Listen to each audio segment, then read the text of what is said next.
Hello and welcome to another Dhamma meeting where we will discuss the Buddhist practices of charity, morality, and meditation. Everyone who's interested is welcome to join. We are waiting for our first participant. Okay, our first participants are from New Zealand, Anura and Ramya. Good morning or good night to you, I'm not sure which. Good morning, Ajahn. Good morning, Ajahn. Can you hear us? Yes, perfectly. Yeah, it's good. Yeah, so It's early morning, about 1 o'clock. 1 o'clock, Ajahn. Yeah. 1 o'clock, okay. Yes. 8 o'clock here, 5 hours difference. Yes. Yeah. So, Ajahn,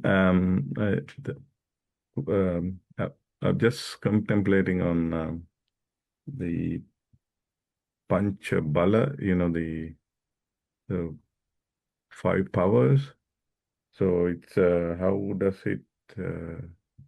I mean, I understand the concept, but could you please explain how do we apply that into our meditation practice?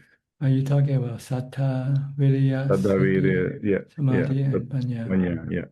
yeah. Well, these are the paths really. It's Yeah. presented in a different form. It's still the Noble Eightfold Path, but it's presented with some other factors added into it, like Sattha. Yeah. Sattha is faith in the Buddha, Yeah. Dhamma, and Sangha. First, you have to have faith in the Dhamma, Buddha, and the Sangha. If you don't have faith, then you won't study their teachings, right? Yeah. So you have to consider them to be your teacher. The stronger the sattva, then the stronger will be your commitment to their teaching. Yeah. Okay. So you want to have 100% sattva in the Buddha, Dhamma, and Sangha, no doubt whatsoever. Yeah. Every word the Buddha taught us is true and is useful for us. The goal is to get rid of our defilement and become enlightened. So this you need to have, first of all, sattva. Once you have sattva, or faith in the Buddha, Dhamma, Sangha, then you will have the energy to exert yourself because you need to do the practice with virya. Virya is exertion or diligence. Yeah. Once you have strong faith, the stronger the faith, the stronger the sattva, the stronger will be your practice. Okay, and what you need to practice are the three most important factors of the path, which is mindfulness. First of all, mindfulness will lead you to samadhi, jhana. Once you have jhana, then you can develop wisdom, to the Four Noble Truths and the three characteristics of existence. Once you see that the problem arises from your cravings, you can stop them with your jhana. So this is another way of presenting the Noble Eightfold Path with a slightly different shade. But the essence is still the same. The three main factors are Samma Sati, Samma Samadhi, and Samma Titti, Samma Sanuppo, which is wisdom. Right, yeah. Okay. We know the 5 phala and the 5 indriya. Yeah. They are the same thing except differ in intensity. For most lay people, for beginners, we only have indriya, not the faith, the exertion, the discipline, the diligence, the mindfulness, samadhi, and wisdom is still very weak. We call it indriya.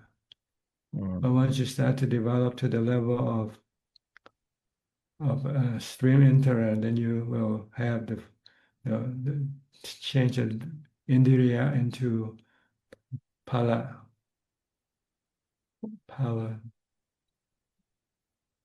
But they're the same thing, except in the intensity of the strength. For most beginners, you start with the indriya, the 5 indriya. You have some faith, you have some diligence, you develop some mindfulness. Sometime when you have the time, you meditate sometime when you have the time, and you contemplate on the Four Noble Truths sometime, but not all the time. But once you become fully absorbed, fully committed, then you'll be doing this thing 24 hours a day, except when you go to sleep. And this thing turns into pala. So what you need to do is now is to develop the 5 indriya that you have into pala by practice more, study more. Then when you have more result, then you will become more energized, more inspired, and then you can then practice more. Okay. Yeah, yeah, thank you, Tangaja. Yeah, understood. So first we have to develop the indriya and then it will become the power. Yeah. As we walk along the path. Right now you check yourself how much faith you have in the Buddha, Dhamma, and Sangha. Yeah. How much time you put in for your practice. How much time you put in for developing mindfulness, meditation, and contemplation. So this is what you have to investigate and try to increase them to a higher level by maybe spending more time in retreats. Retreat is a place where you can develop and increase your indriya into power. The longer you stay in a retreat, then the more time you have for your development, your mental development. Yeah. So this is very essential. You have to go into retreat or become a monk. Yeah, it's obvious. Yeah. Then you will have no other work to do but just developing these five factors. That's true. Yeah. Once you have these 5 factors, then Magga Phala is just around the corner. True. Yeah. Yeah. You can become a Sotapanna, Sakidakami, Anakami, and Arahant within either 7 days, 7 months, or 7 years. Yeah, we have 100% faith, but the time to meditate is very little. So I do only in the morning, at least 1 hour. So Ramya is doing a lot. Yeah, you have to quit working. Yeah. Like I did. I work and I realized if I work, I won't have much time for practice. True. So I just give up the work and concentrate on practice. Yeah, I'm contemplating that on Ajahn. Maybe within 2 years. Yeah. Okay. That's Better hurry because you don't know if you have 2 years or not. But the time is running out, so I'm always thinking time is running out. Yes. Be vigilant, the Buddha said, don't be complacent. Yeah, true. Yeah, Ramya attended the 7-day retreat with Ajahn Anand last week at the online retreat. Good. So, do as much as you can. Yeah, I join in the evening after work, but I see even that time is much better. Really good. Yeah. All right. So Okay, now you thank know you. what to do. You have faith now. What you need to do is to have exertion, diligence. To develop mindfulness, develop samadhi, and develop panya. Yeah, really. So thinking I want to quit, but also I need to pay the bill, so it's just You should spend less. Eat 1 meal a day. Then you won't have to work as much. True. Yeah. Spend less, then you earn less. You can earn less when you spend less. But if you spend more, then you have to earn more. Yeah, true. If you have to earn more, then you have to spend more time working. Okay, simple arithmetic, right? Yeah, sure. Yeah, that's true. Yeah. Yeah. All right. Anything else? And that's all for me. Ajahn. That's very helpful. So I recorded your explanation on parami, so I repeatedly asked that. I think engraving in my mind. Yes. Last time your explanation on Parama, That's another shade of the Noble Eightfold Path, the 10 paramis. Yeah. They are the same thing, leading to enlightenment. Yes. So that means the different ways of explaining the Eightfold Path. Yes. Yeah. So yeah. Under Understood. different circumstances. Yeah. The 10 parami is developed by the Bodhisattva. Yeah. When there is no Buddha or anybody to teach him, so you have to rely on the 10 paramis to get him to enlightenment. Yeah. Once you have a Buddha, then he can shorten the 10 paramis to the Noble Eightfold Path. Yeah.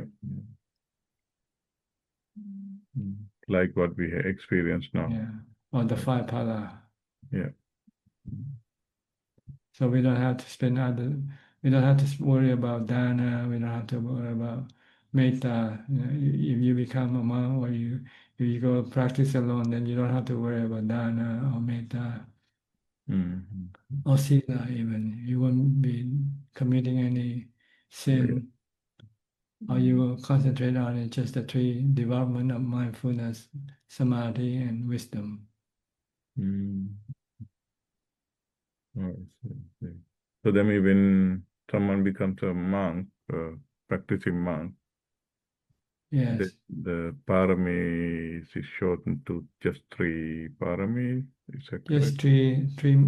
three practices of sila, samadhi, and panya. Really, that's all he needs to do. With the exertion as the driving force. Yep. So sometimes the Buddha taught to the monk just the 3 steps: morality, samadhi, and wisdom. Right. But it also means before you can get to samadhi, you have to have mindfulness anyway. Yeah. So they are the same, but maybe in a different setup, but still the same thing. You still have the 2 main things you need to have is samadhi and panya with the support of sila. Yeah. Okay. Okay. Okay. Yeah. Thank you, Ajahn. Thank you very much. You're welcome. Next, Claudia from Switzerland. Good afternoon from Switzerland, Tana-chan.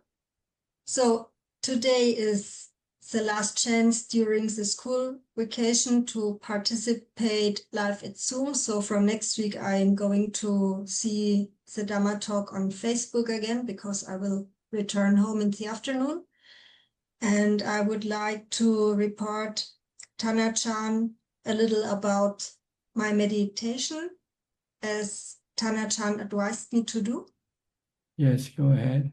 Yeah, so my mind feels very content with concentrating on the tip of the nose and reciting in my mind Buddho Buddho. And I realize that this kind of meditation is leading to what I understand. I'm not sure if I'm correct, but it seems to lead to the Upachara Samadhi. So the thinking is going to stop for a while, and I have feelings of release and like a joyful contentment. So it's not a joy where I would jump and say, yeah, wonderful, but it's a kind of very silent joy, and thinking starts to stop, and I feel very content, a little like floating. And these conditions are going to stabilize in the meditation. So the mind obviously likes that way to concentrate on the tip of the nose and thinking Buddho, Buddho. So it's a good motivation to continue this kind of meditation. Good. There is more to it than what you just said, because yes, you go deeper, you experience more bliss and more peace. So just keep on doing. You haven't yet got to the full result. You just get the partial result. Yeah. So you need Yeah. to concentrate on your mindfulness. Eventually it will lead you to a point where you won't have to do any concentration. You won't have to do anything. And the mind just become still and peaceful and happy. Yeah. Yeah. Yeah. So, and it's more easier to me to return to Budo when the mind starts to think about something, and it's much more easier to return to Budo than the practice I did before. So I'm very grateful for that advice of Tanachan. Where I still have to practice more and to have more patience is to think of anatta, dukkha, and anicca when Yes. I'm in the train. And there is a maybe annoying situation where people chat loud or do something. So what I try to do is when I'm in this annoying situation, I try at least to recite the mantra anicca, dukkha, anatta for about 2 or 3 train stations, then to release myself a little and start to contemplate about this again, because this is really difficult. This is challenging. Yes, you have to understand what you are reciting also. It would be more helpful if you understand what anicca is, what Yeah. anatta is, what dukkha is. See, if you say, oh, it's like the train, can you stop the train as you like? The train is anicca, dukkha, anatta also. Yes, definitely. Okay. I understand the translation of these words, but at the same time, I think the heart and the mind have to understand the meaning. So, of course, I know the translation, but it has to transfer maybe the mind. Yeah, you have to think a lot of it when you're not using it yet. You Yeah. have to study and understand what the word means, especially anatta. Yeah, you can see the anatta as nature, the work of nature, like the weather, like the wind, the rain. This is the work of nature, right? Yes. Can Yes. you control them? You cannot control them. Can No. you tell the wind to stop blowing? Can you tell the rain to stop raining? Yeah. So you No. cannot tell people to stop acting, whatever they're doing. Yes. Yeah. That's true. Likewise, that's how you should think. See, you have to have something to compare so that you can understand the word anatta. That's a very good advice. Yes, that's a very good advice. Mhm. Yeah. Okay, So I will try do it with your partner, someone close to you. Yes, I will. I will. Yeah. See if you can leave him alone or not. Just leave him alone. Don't bother him.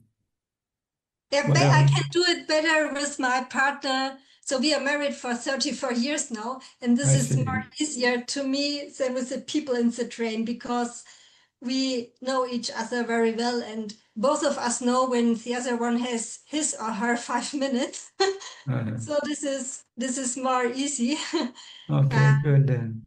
Yeah, yeah, Good. Then you can yeah, apply it with other people. yeah.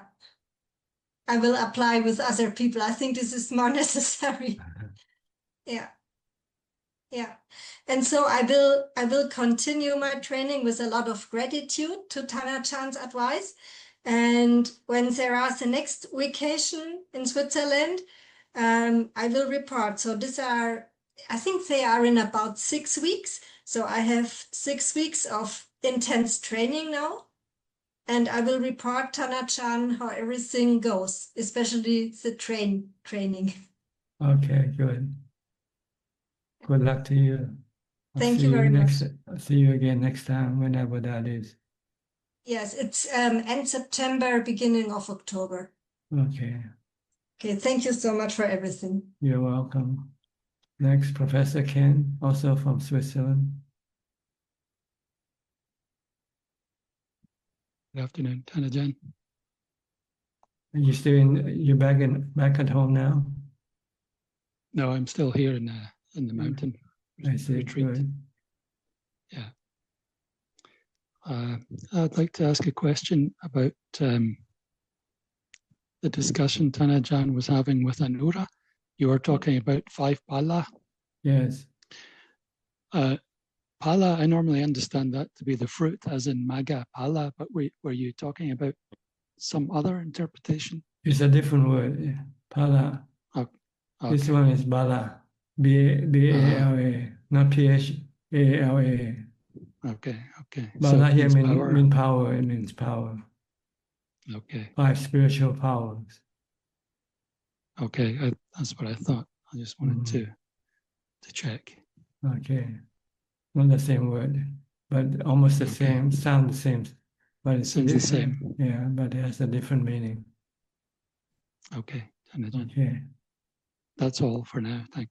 It's actually the marker. The 5 spiritual power is the marker. It's the path to fruition, to the fruits, which is enlightenment. Okay. All right. Very clear. Okay, Okay. Ajahn. Thank You're you. welcome. Next gig, Yenso from Penang.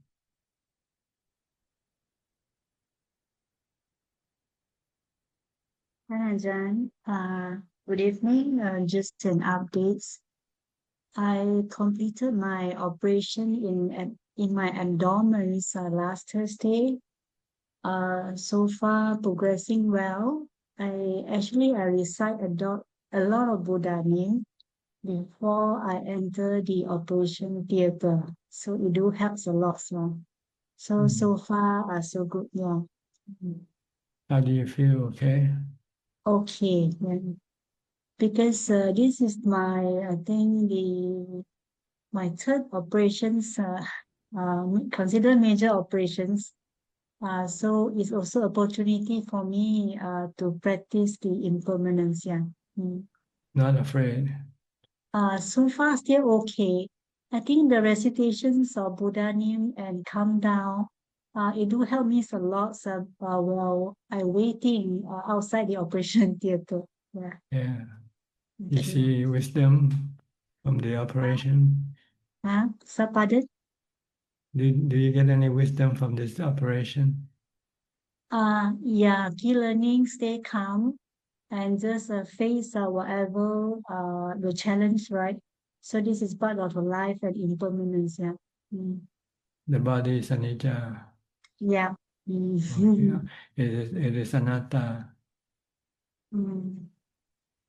It's not under your control, right? Exactly. Yeah. Okay.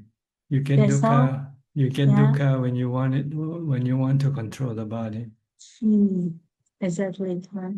But if you let go of your attachment, let go of your control, then there will be no dukkha. Because you cannot control it. You just have to take it, whatever it gives you. If it's going to be well, okay. Sometimes it might not get well. Whatever the outcome, you have to live with it, good or bad. Yeah. If you don't want to have any dukkha. Okay. Yeah. Thanks, Ajahn. Yeah. You're welcome. Next from Singapore, Kok Seng.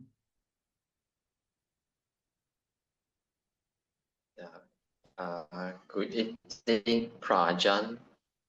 Yeah, Prajan like to check John regarding what Buddha mentioned or the metaphor that the Buddha made about what is about holding a bowl or full to the brim and walking through a crowd that is cheering, and because there is singing by a beauty queen on the stage, and right behind the man is another huge man with the sword raised and ready to chop off his head if the person walking in front spills any drop of oil. So my doubt about this story is that the metaphor that the Buddha gave seems a bit kind of tall order of walking through a crowd and then with a bowl full of oil filled to the brim is a very tall order. So my question is it possible for someone to walk through the crowd with a bowl full of oil in that kind of situation? Well, I don't know. I haven't made any research on this, but if the Buddha said this is the example that you should practice, then it means you have to do it if you want to become fully concentrated. See, this is the practice of mindfulness, to be fully aware of what you're doing at the moment. If you have mindfulness, then you will be able to walk through the crowd with this bowl full of oil and not dripping it without it dripping from the bowl. This is the mindfulness that you need to have in order to get into jhana. See? You cannot lose your concentration. You just have to keep watching your breath and not go to some other thing.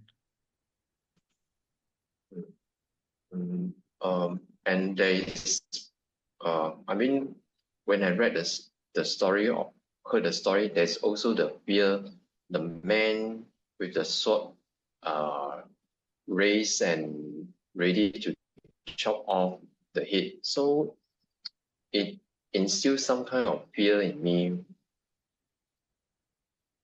Yeah, it just makes when I heard the story. It just means for you to be more careful. That's all. If you're not careful, then you can be chopped. Your head could be chopped off. And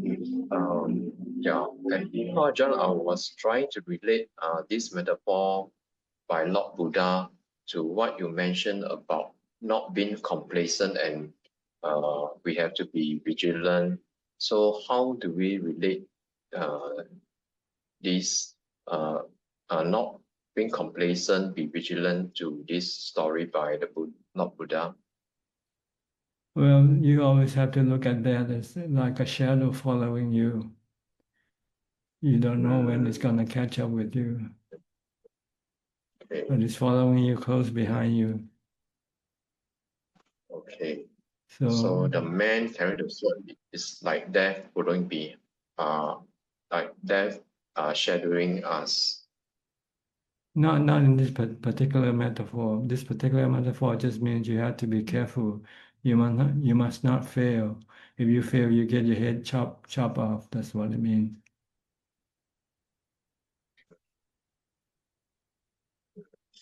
Okay. Okay. Yeah. So I was trying to relate this to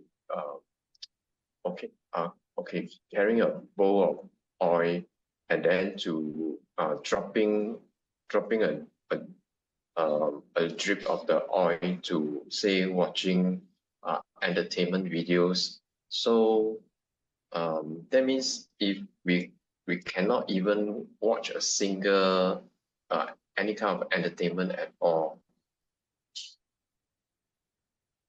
This is for you to practice mindfulness with. Like, can you do this bhutto for 5 minutes without thinking about other things? Just bhutto for 5 minutes. Yes. For 5 minutes, I think I can. You sure? Okay, try it, see if you can, without thinking about anything. Okay. Maybe 5 seconds, maybe 5 seconds you can do it. I try to recite Buddho when I was walking, but I do realize that in between when there's pause, the thoughts still come in between the Buddho. Yeah. As long as you don't lose the bhutto, it doesn't matter if you have thoughts or not. As long as you don't pay attention to other things but bhutto only. Okay. Try and So- go sit down for 5 minutes and just recite Bhutto, Bhutto. See if you can do it for 5 minutes without losing Bhutto. Okay, I will try it. Yeah. Okay, Okay. Thank you, Prajan. you're welcome. Next, Maria. Hi, Maria from St. Petersburg. Are you back home now, or are you still around Asia somewhere? Hello, Tanajan. Very happy to see you again. I'm now in St. Petersburg. This is my friend from St. Petersburg. She is Hello. also practicing meditation. Good. And probably she will also come with me to meet you in spring in Thailand. She wants very much to visit Wat Yan.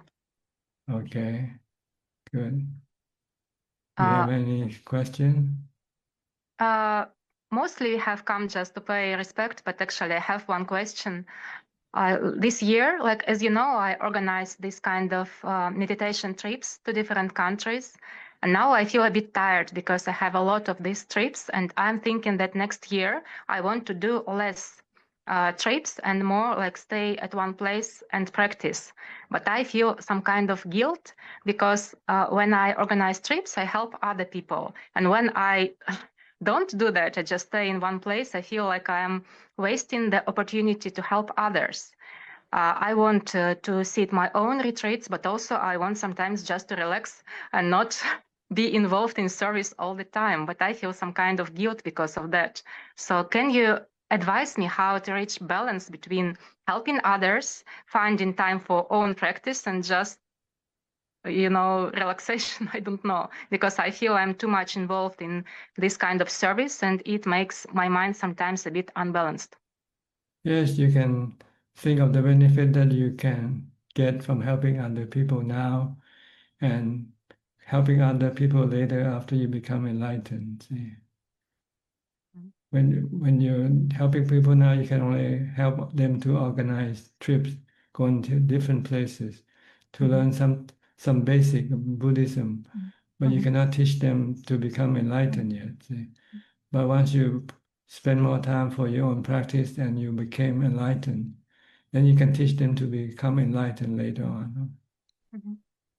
So the benefit is different. Right now, you might help them with a low level of benefit, but after you become enlightened, you can help them to become the higher level of benefit, which is becoming enlightened, becoming a Sotapanna, for instance.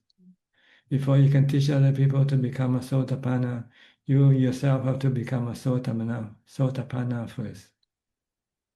So maybe you should stop helping other people now and concentrate on helping yourself to become a Sotapanna. Then once you become a Sotapanna, then you can teach other people.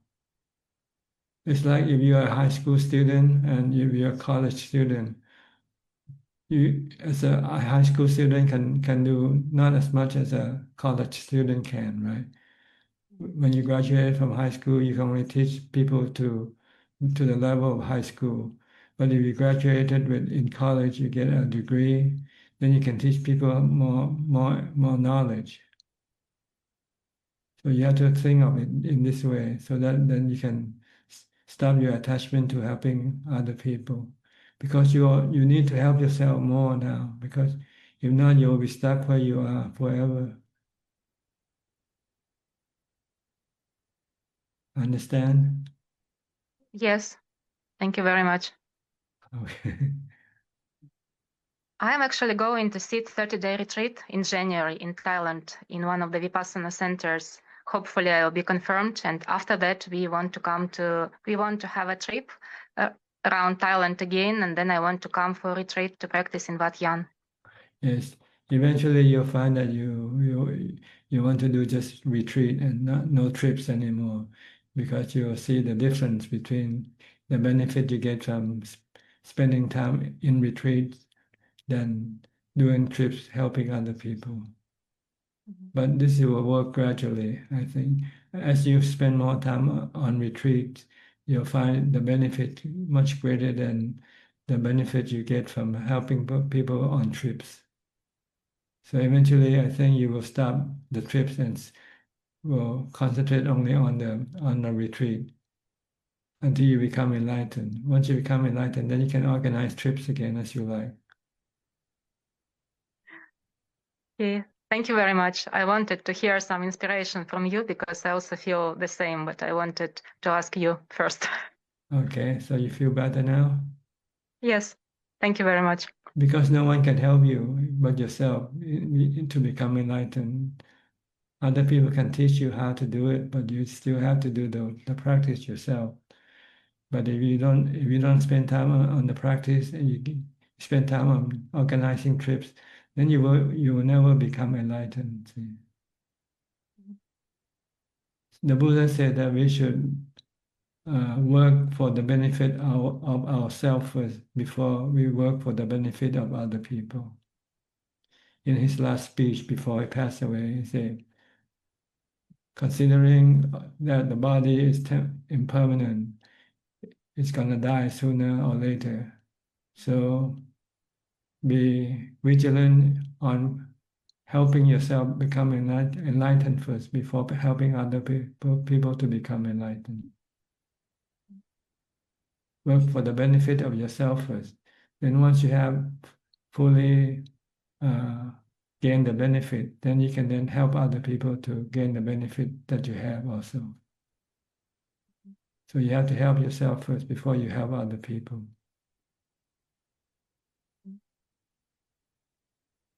Thank you very much, Ajahn. Okay. So when is your next trip to Thailand? Next trip to Thailand, I hopefully will come in January to see the retreat, and I will stay for 3 months as my visa allows, hopefully. I see. And you have found a place you can spend your time on retreat. I'm going to sit in Dhamma Abba Vipassana Center in Pitsanulakot. I'm not sure if I pronounce it right. It's like 5 hours. Yes, maybe. Yes. 5 hours to the north of Bangkok. Thailand, yeah, Bangkok. It's Pitsanulok. So there will be a 30-day retreat, and I'm going to apply for that. And after that, my family will be coming. I will spend time with them. And then I want to organize this kind of trip with the group again. And after that, maybe stay in Wat Yan for a longer time to practice my concentration. Okay, good. See you then when you come, okay? Yes, sure. Thank you very much, Ajahn. Okay, you're welcome. Your friends have any question? No, thank you. No Maybe question. I can go to come with you and ask. Okay, when you come to Thailand. She wants to ask a question in person later when she meets you in person. I see. Okay. And she says she will be prepared by that time. All right. Okay. Thank you. See you then. Thank you very much. Okay. Thank Bye-bye. Bye. Next, Ricardo from Uruguay.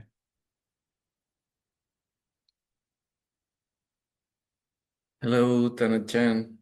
Nice to see you. Still cold there. Hope you're... Huh? Still cold. Yeah. The weather is still cold. It's very cold. Today it's very cold. I don't know, it must be about 8 centigrade degrees now. It's Celsius. cold, yes. Okay. Celsius, yes. How are you, Tana-chan? Fine, thank you. Thank you. I couldn't come last week because I had to go away, but this week I have a question about this word that is uyukata. That, as I understand, it's not only the physical posture to be upright, but it's also the mental posture. Can you talk about it, please? When you meditate, you mean? Yes, please. Okay. When you meditate, you first set up your body in a proper posture. You know, sitting relaxed, but not tense, but you know, in an upright posture.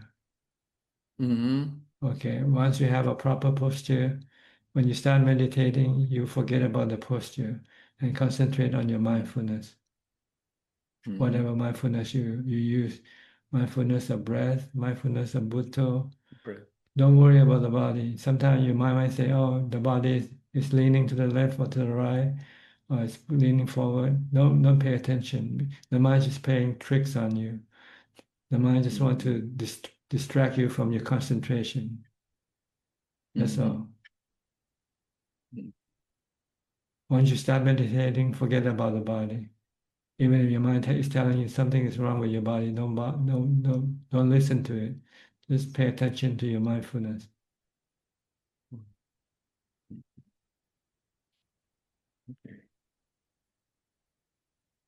Okay. And on the daily life, Ujjhagata could also means to be in with sila, I mean with integrity, with right doing or something like that. No. Well, when you're not meditating, then you have to be mindful of your body, action, and speech. What you say and what you do. Make sure that it's right speech, right action. All right. Like you don't kill, you don't steal, you don't cheat, you don't lie, for instance. Okay. This is sila, morality. When you're sitting in meditation, this is pavana, or meditation, samatha pavana. Okay, so it's two different things. All right. Yes. All right. Okay. Okay, clear enough? Okay. Yeah, sure. Thank you, Tanachan. Okay, you're welcome. B. Ravin from Bangkok. Hi, good evening, Prajaan. Good to see you again. Good to see you too. Did you enjoy the Dhamma talk and meditation in front of my kuti? Oh, yes, very much so, Prajaan. I remember it was on the Noble Eightfold Path. It's very useful. And actually, my question is regarding that a little bit. I was wondering, what is the difference between right view and right resolve? So, Sammatiti and Sammasankappa? Sammasankappa is not right resolve, it's right thinking. Oh. Right view is an opinion. Right thinking is thoughts. They're two different things. Having right view is like knowing what is good or bad. This is right view. Okay.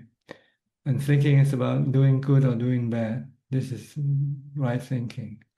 This is right thinking.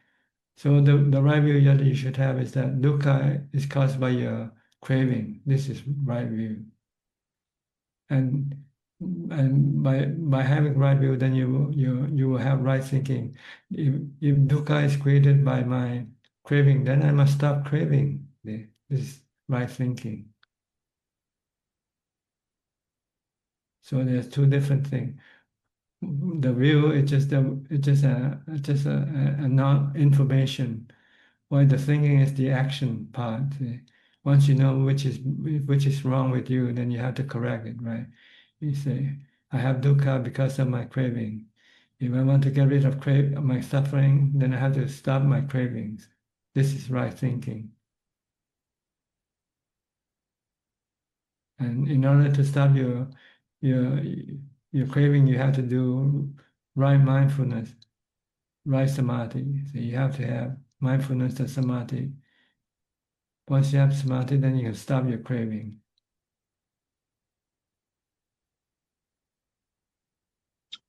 Right, Prajaan, understood.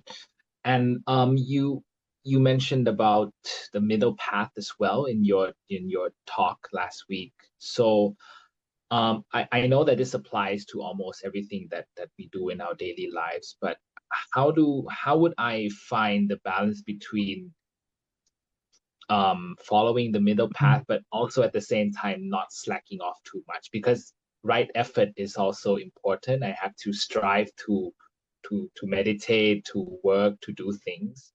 But if I were to take the middle path, literally I might, I shouldn't work too hard, but then that's no good, right? So there should be a balance that I need to find between the two. Well, the middle path has two meanings really. The original meaning was that during the time of the Buddha, when he hasn't yet become enlightened, people used two ways of getting rid of their dukkha or suffering by using sensual pleasures, indulging in sensual pleasures to get rid of their suffering. When you feel stressful, when you are sad, you go to a party, you go drinking, you go eating, you go on a holiday. This is sensual pleasure as a way of eliminating your suffering, your mental stress. But this method cannot get rid of your suffering permanently. You can only temporarily get rid of your suffering. When you feel bad, you go on a trip. You feel good when you're on a trip. But after you return, your feeling bad come back again. So this is not the right way of getting rid of your suffering permanently. Okay, this is the way the Buddha did as a prince. When he was a prince, he used this way to get rid of his suffering by having parties, by having, entertainment and things like that. So he found that this is not the way. And then the other side of there's another way called the way of self-mortification, torturing your body by subjecting it to some painful experiences, like having some sharp object, pinching your body, scratching your body with some pointed objects, or sitting on a bed of thorn. By subjecting you to your body to suffering, you thought that you can then stop the suffering in your mind, but that didn't also work either. You still have the same suffering, the suffering about getting old, getting sick, and dying. So the Buddha said these two extremes are not not the way to get rid of the suffering. But he said, I have discovered the third way, which I call the middle way. It's between these two paths. It's called the path of the Noble Eightfold Path. You do some self-mortification, but not to the extreme. Like you cannot eat more than, you can only eat once a day, for instance. And you abstain yourself from using sensual pleasures by keeping the precepts. And then you apply the practice of meditation to find peace of mind. And then develop wisdom to get rid of your craving permanently, so that your suffering will be permanently eliminated from your mind. So this is the middle way. That's what he meant by the middle path. But sometimes when you practice, sometimes you might be practicing too hard. And when you practice too hard, it can put unnecessarily burden or stress on yourself and not getting any benefit either. So maybe you have to lower your exertion, your practice to the level where it's not too stressful for you. But then on the other side, if you practice to the level that it's not stressful enough, you might not move forward either, because you need to have some pain in order to get some gain, right? Mm-hmm. So maybe when you're first starting practicing, you might just keep the sixth precept by eating, not eating after midday, but you might have 2 or 3 meals before that. But then as you practice, you find that if you want to move forward, then you might have to reduce your food consumption to just 1 meal a day, for instance.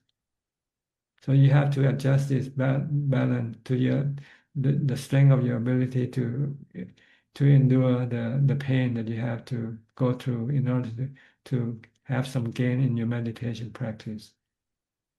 So this can also be called middle way. Not too much, not too little.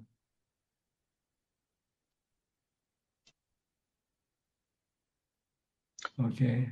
Yes, Prajan. So it's sort of a broad term. It's not specifically meaning you go straight down the middle, but it just means don't go to the extremes. Yeah, sometimes the extreme it doesn't help you give you any benefit. Yeah. It can become what you call discouraging factor. As you practice so hard and you're not gaining anything, you feel discouraged. So you might have to reduce your intensity of the practice to the level where you can manage it more. Like I say, if you cannot eat once a day, then you might have to just eat maybe 2 meals a day instead first. But as you want to move forward, then you might say, I'm strong enough to take the 1 meal a day challenge. Then you take the 1 meal a day. Because when you have some physical pain, you need to have mindfulness to get rid of the mental pain that also accompany the physical pain. And the goal is to get rid of the mental pain, not the physical pain. When you use the physical pain as a stimulant to for your practice of mindfulness and meditation. Because when you have mental pain, you have to meditate. You have to use mindfulness to deal with it. But if you don't have any physical pain, then you won't have any mental pain. So you can be complacent. There's nothing to do. See what I mean? Yes, Prajaan. So hunger is like a physical pain, right? That we have to Hunger of sitting for a long time and produce physical pain after you're sitting for a long time and not moving your body. And you want to use meditation, mindfulness to stop your mental pain, your mental suffering. Actually, that is what I do when I meditate, Prajaan. I will meditate to the point where I actually have physical pain, and then I can test my mind if it's strong enough to ignore it or not. Sometimes I can, sometimes I can't. So that's something I use to benchmark my mindfulness when I meditate. Yeah. If I don't get to the point where there's any physical pain, then there's no test for the mind. You don't have to put too much effort in because there's nothing to do, no suffering, no mental pain. But once there's some mental pain, then you want to get rid of it, right? You don't want to endure the mental pain. So you need to calm the mind down to the level where it will have no pain. Yes, Prajaan. And I also find not eating after midday beneficial for my meditation practice. I feel I am more alert in as opposed to eating 3 meals a day and getting drowsy. And this is a way of eliminating your hindrance of drowsiness, laziness. When you eat a lot, you have a full stomach, you want to go to sleep more than meditate. But if you're hungry, then you don't feel sleepy. Then you can. You feel stressful, then you use meditation to deal with your stress from the hunger of the body. So you need some pain to get some gain. In order to get some gain, you need some pain. No pain, no gain. Yes. That's why you have to take the different challenges. Like I introduced a 6-hour challenge for you to try, for instance. Well, maybe I'm not there yet, but I will gradually to extend my Okay, to you it might be an extreme now yet because it's too much for you to handle yet. But for some other people who pass the test, they say, "Oh, this is not extreme at all. It's very useful." It's like your expert level challenge. Maybe I'm still at the beginner level. Well, the expert level is to become ordained, to become a monk. That's when you have to do everyday challenge. Your challenge is every day, every hour, not just the 6 hour that you set up. Okay. Yes, Prajaan, that's very clear. Thank you so much for your teachings today. Okay, you're welcome. Next, Alvin from Malaysia. Have you taken any challenge yet, Alvin? Namaskar, Ajahn. Yeah, I on and off, I do actually eat 2 meals a day, not 1 meal. I stop eating after lunch. Yesterday I did it. Today I wanted to do it, but I think my craving was too strong. So sometimes I do it for a week or 2 weeks, but I don't do it on weekend, only on weekdays. But sometimes the craving is way too strong, and sometimes when I fast, it can go for close to 24 hours. If I don't think about eating, then I'm fine. But if I start eating a bit, then I can't stop eating. Yes, so that's the problem. Fasting is a tool. I think you should do it with your practice, not just fasting alone only. Yes. You fast because you want to have something to push your practice further, harder. But you just merely practice fasting without doing meditation, then you're not gaining anything mentally. Right. I find that I can meditate slightly more now, Ajahn. I usually try to, on working days, I try to wake up early in the morning. I try to meditate for around about 45 to 50 minutes sometimes. At night, before I go to bed, sometimes I try, but I can't because at the end of the day, it's too tired. I find easier if early in the morning, and it's quieter as well. Yes. Yeah. Usually, for lay people, if you're working, then in the evening it's too difficult to meditate because you're either tired and your mind still more or less still restless and agitated from work. Yeah. So it's harder to meditate than when you get up in the morning, when your mind has rested and all the restlessness and agitation is gone, and it's easy to meditate in the morning. But you will have one problem is you might get some drowsiness. You might feel sleepy. Yes. Sometimes I feel sleepy. Most of the time, I think I'm fighting with mindfulness, Ajahn. Once in a while, I can get the calmness. Once in a really in a blue moon, right? Most of the time, it's fighting with mindfulness. Like what Ajahn said, whether even you chant Buddha, can you go for 5 minutes without any thoughts coming? I find it challenging. It's tough. It's really tough. Something would eventually come. They'll come, and you should not get distracted. That's all. That's what I mean. If you can concentrate with Buddha without getting any distracted, you still have thought, but sometimes you get distracted by the thought and you go thinking with the thoughts. Yeah. You forget about Buddha. I see. So you can cut it off straight away, right? If the thoughts come to your mind, You just ignore it. You just ignore it and try to stay with Buddha. That's all. I see. See if you can stay with Buddha or not, because sometimes the thought will come and hijack you away from Buddha without realizing it. But sometimes with expectation, because I've experienced like falling from a high place, and that is very, very rare occasion as well. Yes, you need to have continuous mindfulness in order for it to happen. Yeah, and one time I got frightened. I actually grab and hold a thing because I'm not used to it.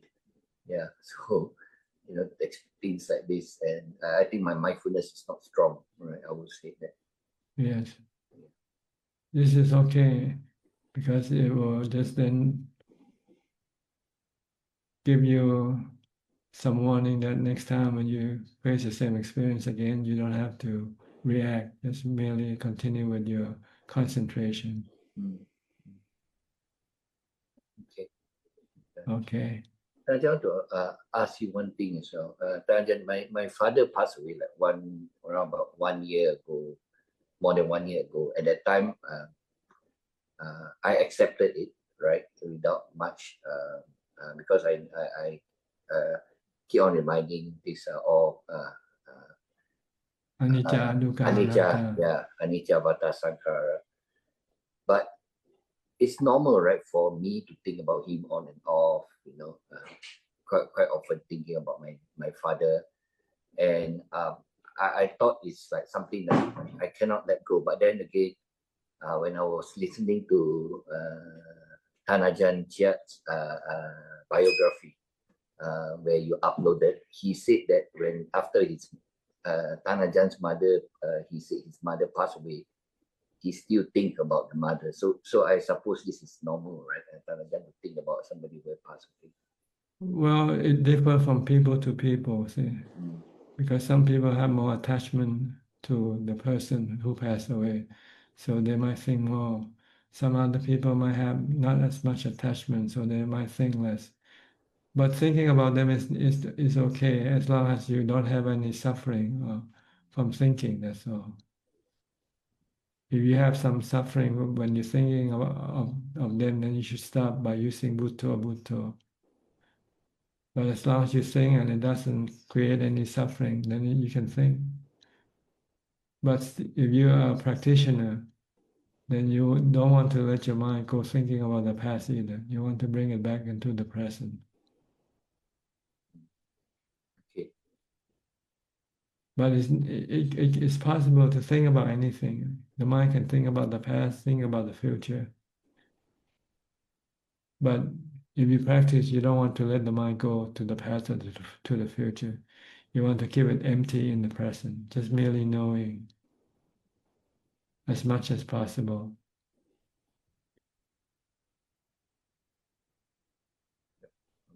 Okay. One last question, if you don't mind. Just now, the question of Maria asking, right, about teaching. Tanya said, if you are Sotapan, when you reach Sotapan, then you can only teach somebody to become a Sotapan. But I also heard, I think a person that the best person to actually teach is actually an Arahant, right? A person that's already completed the practice, just like the Buddha. The Buddha never started teaching the Dhamma when he has already reached become an Arahant, right? Yes.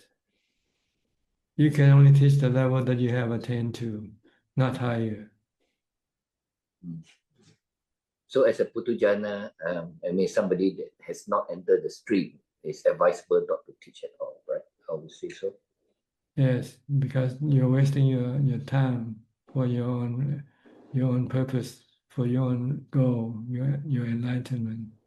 If you keep helping other people, then like Ananda, he was a Sotapanna, but then he was assigned to work as a Buddha's assistant, attendant. So for 20 years or so, he didn't have time for his own practice. So he remained a Sotapanna for 20 years, I think. After the Buddha passed away 3 months, he became fully enlightened, become an Arahant, because he then had the time to do the practice fully. The Buddha also predict that after he passed away, Ananda will become enlightened in 3 months' time.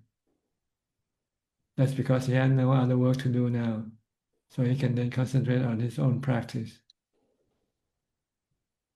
That's why the Buddha said, do your work first before helping other people. But our defilement usually wants to help other people because it's easier to help other people than to do our own work. Our own work, yeah. It's easier to talk also. Yeah. But my another concern is that if you haven't got enough knowledge, when you teach, you could be teaching the wrong stuff, which is bad, right? In a way, bad karma as well. That's right. So it's better not to teach. Yeah. Okay, Tanajan. Okay. Thanks for the prayer. Welcome. Thank you, Sadi. Next, Philip, also from Malaysia. Hi, Philip. Good evening, Tanajan. I'm just listening in to everybody's comments. I don't have any questions. Okay. Just continue practicing. We'll go to Steph then. Hi, Steph. How's your challenge? Okay. Did you make it through? I didn't. I made it 3 hours and I felt really good about that, but I got in my own way. I really did. Yeah. At least you made it halfway. At least I you did. I made made it Yeah, that's halfway, and good. now I'm gonna make Half, it the rest of the way. yeah. Now We it's call like we call half marathon. Half yes. marathon. I can't let the defilement win. I can't. So I'm gonna keep coming back. Okay, good. Maybe it's gradually increasing from 3 to 4 hours to Yes, 5 to yes. 6, step by I step. meditated like straight for 3 hours, and then I just kept thinking about how much was left, and that was the problem. I couldn't control the Your like, thoughts, yeah. yes, yeah. So I controlled him half the time, and then my brain was like, "Bro," so I don't know. You Keep trying it. lost your mindfulness. I did. Lost the control. It once I got, because I meditated for 3 whole hours, and then I felt so relaxed. It was very hard to keep my mindfulness when that relaxed. That's what I have to work on now, I think. Yeah. Does that make sense? When you start thinking, then you have to find some way of stop it from thinking. Maybe reciting a sutta, the discourse of the Buddha, or I think I'm going to do that for next time, is memorize something that I can consider, or I think that would be good. So that you won't be distracted by your thoughts. Yeah. Yes. Yeah. Recite the four foundation of mindfulness. I really should have done it. Yeah. Yeah. So now I know for next time, but I'm So when not your mind starts to thinking about things that you shouldn't be thinking about, then you should recite the sutta. That's a good idea. Idea.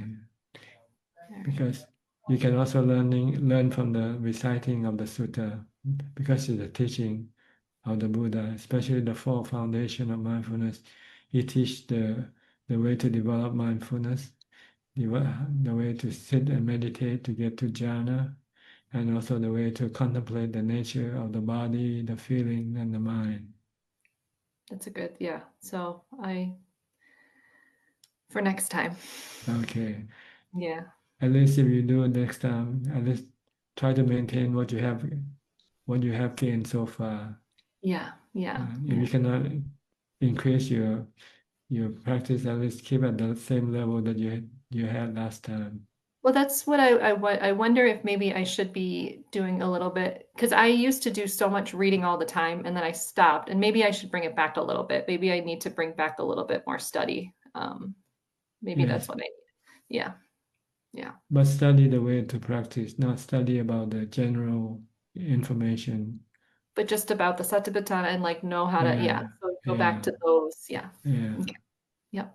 Okay. The first discourse, when he talked about the Four Noble Truths and the Noble Eightfold Path, for instance. That'd be a good one to, yes. Yep. Okay. Thank you. You're welcome. Next, outsourcing. Are you still maintaining your 6-hour challenge? Good evening, Ajahn. Last week I attended Ajahn Anand's 8 days online retreat. So I didn't do the 6 hours. I followed the program. But before that, you do it at least once a week, right? Before that, I did once a week. But I stopped last week because I did the 8 days online retreat. Okay. Did you find it better doing the retreat or doing your 6-hour challenge? Both are good. The retreat is good because it's a longer duration, 8 days. Then my mindfulness is natural, and then my sittings are better. Okay, good. But the 6 days, 6 hours retreat is on the same spot retreat is also good for normal times lah. Because normal times I don't join the retreat. Okay, good. Maintain your practice. Yes. This week I'll do the 6 hours. And try to increase it as much as you can. But don't decrease your practice. Always increase. Okay. Until you get to the full 100% practice. Okay. All right. This is the challenge. Practice all the time, from the time you get up to the time you go to sleep. I normally, before I go to sleep, I will do breathing exercise. I will do meditating on the breath. Then I fall asleep. at night. Good. This is a good way to go to sleep.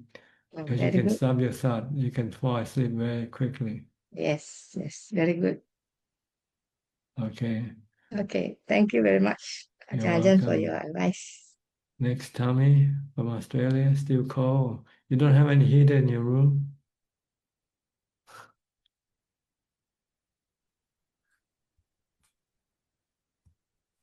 Can you hear me? Yes, very good. Unplug the heater and the laptop in at the same time.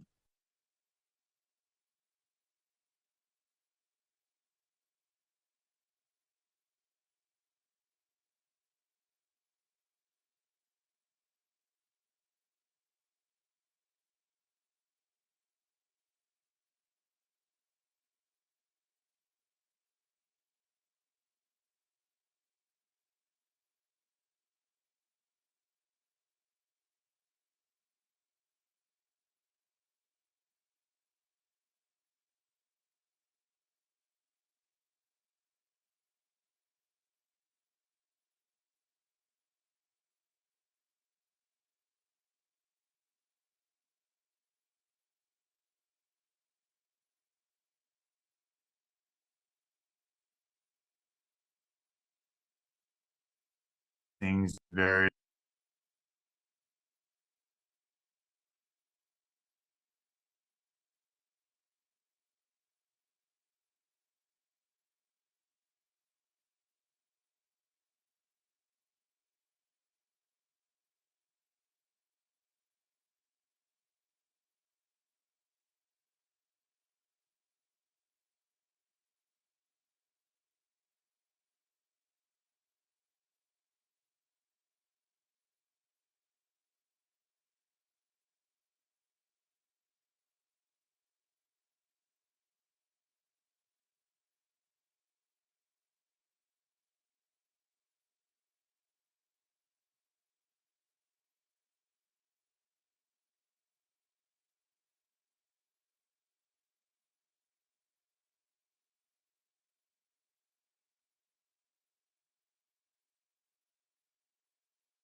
And Sangha, then you have to study more of the Buddha's teaching, study more about the noble disciples to to to increase your information. You have to know the tool that will be able to get rid of them. Each one has different tools. okay. I understand. Okay. Anything else? No other question. So, how long you are on this retreat, on self-retreat? Any particular period of time or just open-ended? I think till end of Pansa. I see. When did you start it? At the start of Pansa? Well, I only spent one night away in, I think it's like 200 and something days. I see. Yeah. And all this time you're here in your cabin alone practicing. Yeah. Okay. And how do you get your food? You order them on delivery or you have to go out and shop? There's a supermarket that delivers once a week. Mm. Yeah. So you can pretty much stay in your cabin without having to go anywhere. Yeah. You feel pressurized of staying like being in a prison or anything like that? Well, the first the first 6 months I didn't have a car. So even if I wanted to go somewhere, I couldn't go anywhere. So that, and it was summer as well. So sometimes, like one day it was 43 degrees and my air conditioning broke and I'm just sitting in the cabin. Mm. So you don't feel pressure of to go outside, to go to places, to do things. Sometimes, but because of where I live, there's nowhere to go. It's just like there's no interesting. There's a mountain that's like 2 hours away, which has some nice forest, but that's about it. And you have nearby neighbors? About 1 kilometer away. Oh, you're all alone within that 1 kilometer radius. My parents have a house a few hundred meters away. Okay. But, And you yeah, see they're them, not. you see They're them. not always here. Mm. But it's going to be summer again at the end of Rains Retreat. And I don't really want to spend another summer here because it's so hot. Mm. Because you can't walk John Crom outside during the day. I have to walk inside the cabin. Mm. So I'm not sure what I'm going to do. I'm looking at a volunteer lighthouse keeper job. Mm-hmm. So I can go live on the island alone. And still live alone. Yeah. Because everything's so expensive in Australia. Mm-hmm. If you want to live by alone, that's all my money gone. Mm-hmm. And I hate working, so I don't know. What about staying in one of the monasteries? Do they have places where you can stay in the monastery? But now, because I had a taste of the good life before I could never live alone. My practice wasn't good enough. But now, if I have a good day, I don't want to live in the monastery. Yeah, it's better to be alone and practice. Good. I don't know. I've decided at the end of Pansa what to do. Okay, always seek seclusion. Okay, this is one of the important factors for your practice is to be alone and practice. Because when you're alone, then you won't have much distraction. No people to bother you. It's easy to see what the problem is when you're alone. You can't blame anyone else. Yeah, well, it's all in yourself. It's all your defilement discussing the problem. Yeah. Okay, good. Anything else? No, not today. All right. Then I'll go to the next person. Okay. Okay. Thanks, Ajahn. You're welcome. Okay, PL and Indira. PL is working, I presume. Yes, Ajahn. He's with the patient. Yes. Yes. So you have anything to say? I was just listening. Yes, no questions, Ajahn. Okay, nothing. No, yeah, listening and learning. Yes, thank you so much. Okay, you're welcome. Next, Sarasi from Geneva. Hi, Sarasi. You've been sending in questions, but this time you come in person. Yes, Ajahn. Good evening, Ajahn. Very happy to see you. Yes, good to I see you always too. follow your YouTube, and today I came live session. I have few questions, Ajahn. Go ahead, please. I will go ahead. What does it mean when in Dhamma it says you have to understand suffering? You have to understand dukkha. Does it mean that when a suffering arises, we have to observe it as a natural thing or a natural phenomenon without trying to have less reaction or not reacting? What does understand refer to here? Well, when you have dukkha, you have to know that you are having dukkha. And you have to separate the dukkha from the physical dukkha. The dukkha we're talking about here is the mental dukkha, not the physical dukkha. Mm-hmm. The mental suffering, not the physical suffering. But sometimes they happens together. Like when you get sick, When you get sick, you get physical suffering, but you also have mental suffering. So you have to know the mental suffering. Sometimes people think they are both the same thing, but they are two separate things with different causes. The physical suffering is caused by the abnormality of the body or contacting some viruses or something, and you get sick, right? But and then you know when your body gets sick, your muscles start to feel bad. This is the mental suffering that you have to see, to understand. And this mental suffering is it's not caused by the virus of the body. It's caused by the craving, the desire not to get sick. Yeah. So this is what it means. Yeah.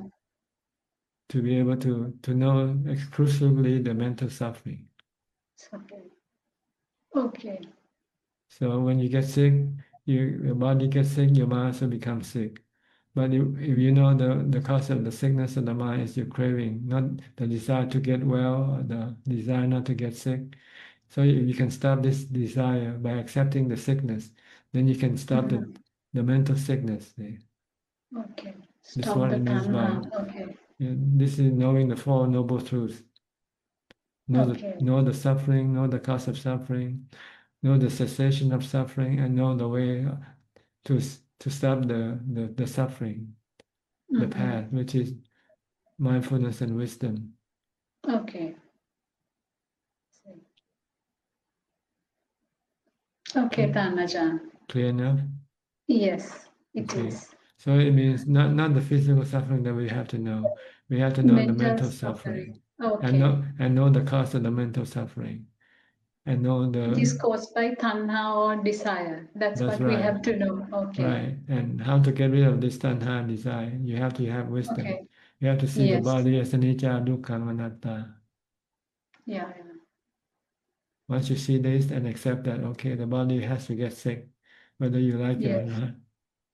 So you accept. When you accept, then the tanha will disappear.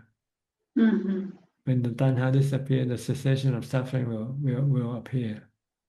Yes. Okay.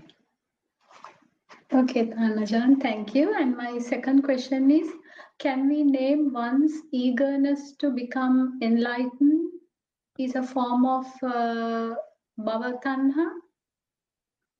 Name what? Can you say again? Bhavatanha, that you want to, Can we name one's eagerness to become enlightened is a sort of a form of a tanha or a bhavatanha? No, we call chanta. The desire to become enlightened is a good desire. It's not defilement. The desire to meditate, the desire to practice, the desire to give dana, to keep the sila, these are good desire. We don't call, they are not defilement. They are the path. They are chanta in the four itibats. Itipada, chanta, viriya, Chitta, vimamsa. Yeah, vimamsa. We have good desire. We have good desire and bad desire. Good desire lead to the cessation of suffering.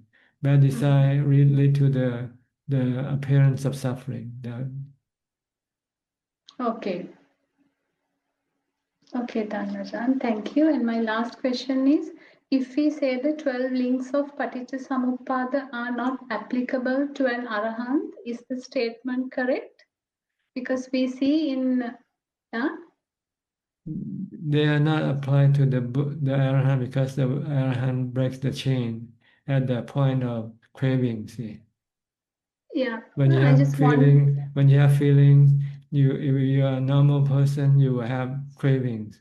You have good feelings, you want this good feeling to last forever. When you have bad feelings, you want this bad feeling to disappear right away. This is craving. And this craving will create dukkha, right? But with an arahant, he doesn't have any craving at this point. He leaves the feeling alone. So when there's no craving, then there's no upadana, there's no attachment. No attachment, then there's no rebirth, no new existence, no rebirth. So he breaks the chain at the point of craving. from the top he breaks it. From Avijja he breaks it, no? Yeah, from Avijja On the also. early stage, yeah. He, instead of Avijja, he used Dhamma or Vichara, that everything in this world is suffering. Sensual pleasures are suffering. See? So I can break the chain at the top also. When you say sensual pleasure is suffering, then you don't go after sensual pleasure. You don't send the mind toward the body to be connected with the 5 sensual organs. So this whole process is reverse. To an arahant, okay. But they do have sankara, they do have They still do, namarupa, but salayatana, all. everything, Yeah. but they don't think in terms of sensual pleasure. They think in terms of metta, karuna, mudita, ubekha, or reason, or rationality. The Buddha used the Buddha has to teach Dhamma. He had to send his mind toward the person that he's going to teach, right? To connect with the person. But he only teach Dhamma without having any expectation or desire for anything. Just want to give Dhamma, that's all. So this 12 chain of the Paticcasamuppada doesn't apply to the Buddha or the Arahant. Understand? Yes, Ajahn. They see it in a different way, no? From, I mean, like they do not have thinking, the upadana, all they see it in the reverse order. They have thinking, I mean, but they don't have any cravings or upadana. Yeah. They still think, but they think with Dhamma, think with reason, not think with defilement. They see everything is anicca, dukkha, anatta all the time. All the time. So then they don't go after anything because they know everything is dukkha. Yeah. Okay, Ajahn. Thank you very much. So Very happy to see you. And wish you good you're health. still living in Geneva? Yes, I was in Sri Lanka for 4 months, nearly or more, just about more than 4 months, and I came back recently, Ajahn. You have any plan of coming to Thailand again? Yes, I would love to because I've been talking. My sister also, Samangi also wants to come, and I also want to visit you again to pay respect to you, Ajahn. Okay, maybe I would love see you to, again yes. one day. Yes, Ajahn. Okay. Be happy to see you. Wish you good health. Sadhu, Okay. sadhu. Bye-bye. Bye. Next to Jakarta, I think, Indonesia. Lin. Good evening, Ajahn. Hope you're healthy and well. Yes. Yes, I'm in Jakarta. Yes. Okay. And I like the way Ajahn explained about how different problems we need to use different tools to deal with. Like when Ajahn mentioned about when we are restless, we need to recite mantra. When we have anger, then we need to have metta. So are this anger, restlessness, defilements? Yes, they are cause of they will block your practice. You won't be able to practice when you have this thing arising in your mind. So they are hindrances then? Hindrances, they are defilement also. Okay. Anger is causing you to not be able to meditate. Sensual pleasure, this is craving for sensual pleasures. And doubt of the Buddha Dhamma, this is ignorant, avijja or moha. Not having enough information yet, not enough knowledge to not be doubtful of the Buddha Dhamma and Sangha.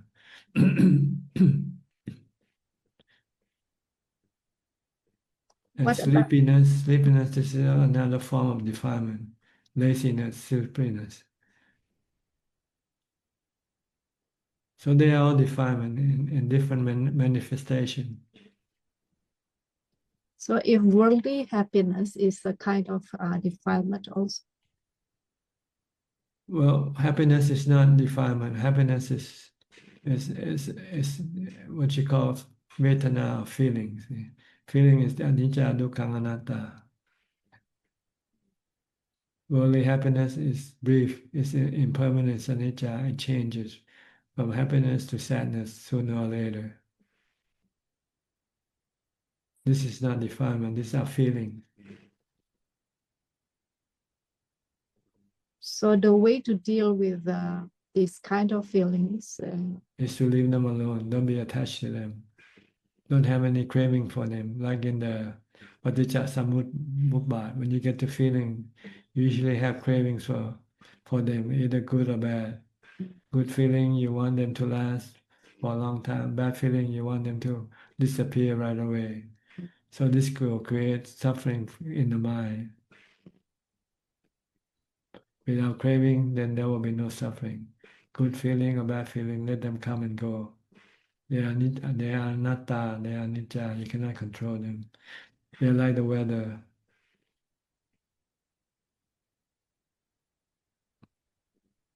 And with fear, how do we deal with them? Fear? You have to deal with truth. You're afraid of death. This is the root of your fear. It's death. You want to live. So you have to study the nature of the body to see that it's anicca. It's subjected to aging, sickness, and death. Mm. Once you know this, then you will have no fear. Once you can accept this. Once you can accept that, then there will be no fear of anything. Because the worst thing that can happen to you is death, right? Once you can take the worst, then other thing will be no problem. That's true. But when we don't have the panya yet or the wisdom yet, so you have to do now. You have to do it now. See, do it all the time. The daily contemplation that you must do is, having been born, I'm subjected to aging, sickness, and death, to separation from the ones I love, to confrontation with the things I don't like, for instance. Just remind yourself this all the time until it sinks into your mind, until you accept this truth. Once you can accept this truth, then you won't have any fear. Mm. So you have to do it now. Don't put it away. Sometimes, yeah. Do it now. Do it a lot until you can see it clearly that you cannot run away from aging, sickness, and death. It's like a shadow following you all the time, one step behind you, ready to catch up with you anytime. Sometimes when I'm mindful, it's easier to see all this truth. But when my mindfulness is not strong enough, so I tend to get fear. That's right. That's why you have to have mindfulness first. Mm. Once your mind is calm enough, then you contemplate on the truth, anicca, the truth of anicca, anatta. Once you understand anicca, anatta, and accept them, then there will be no dukkha. But if you don't accept them, you will have cravings, then you have dukkha.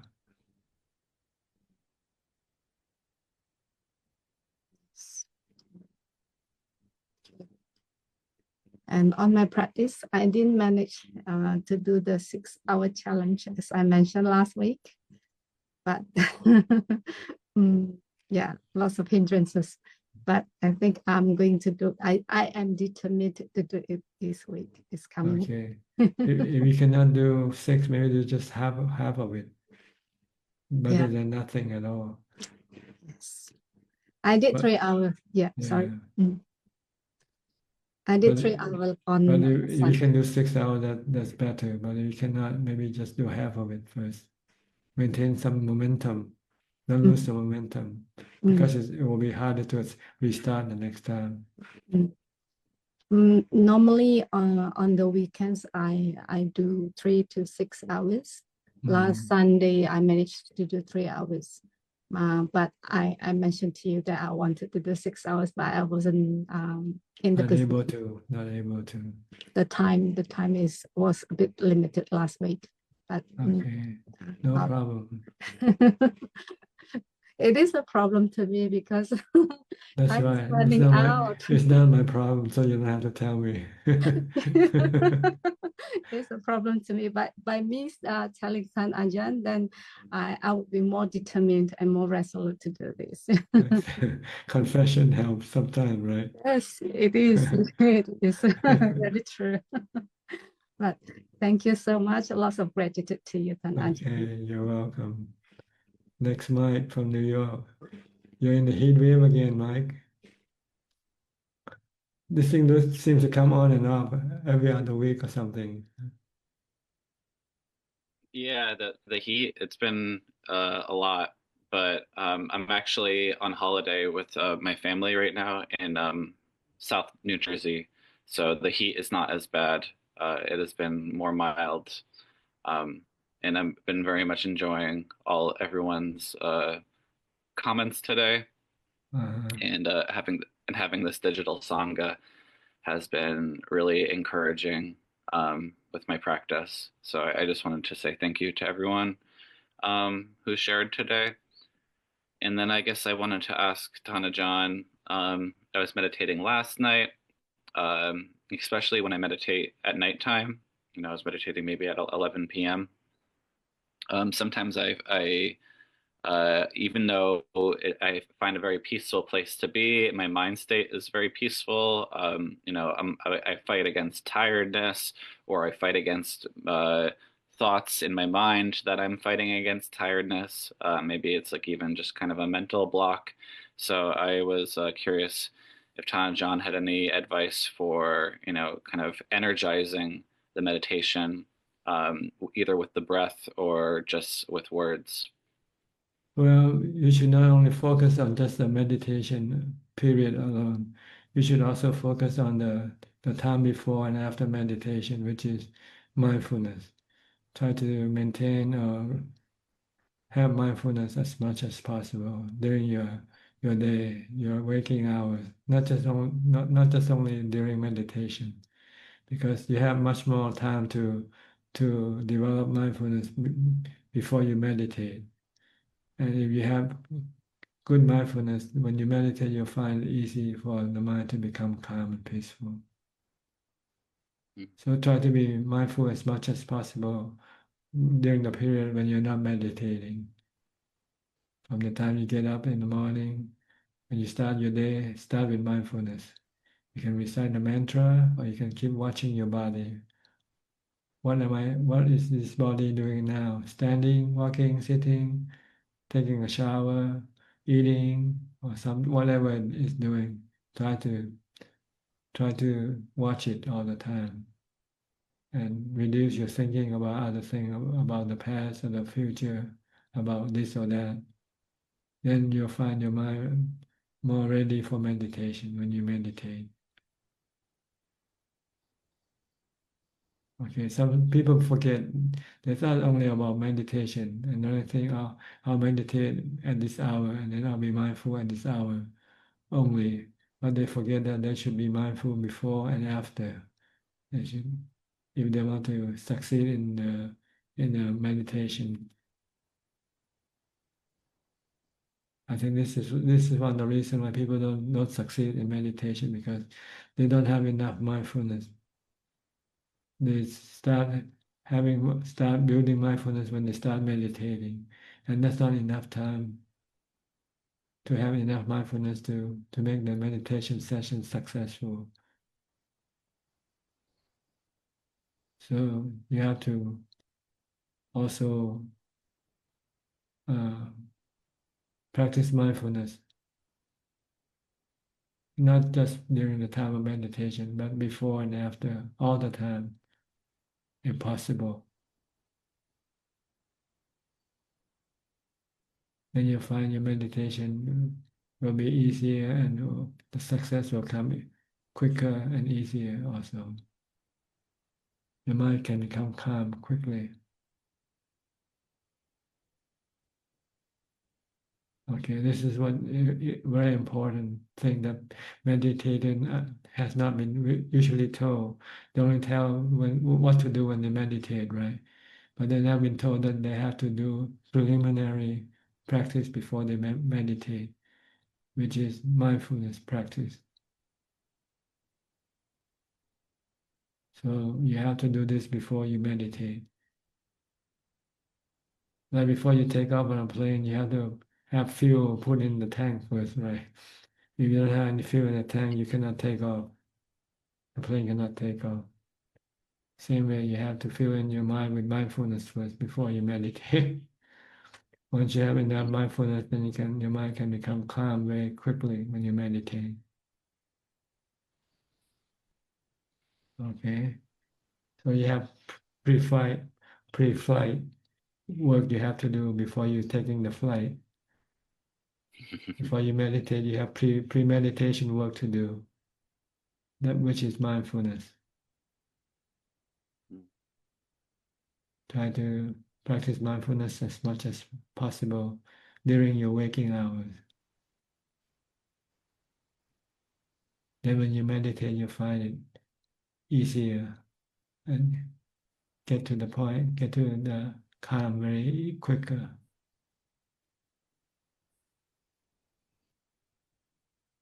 Okay.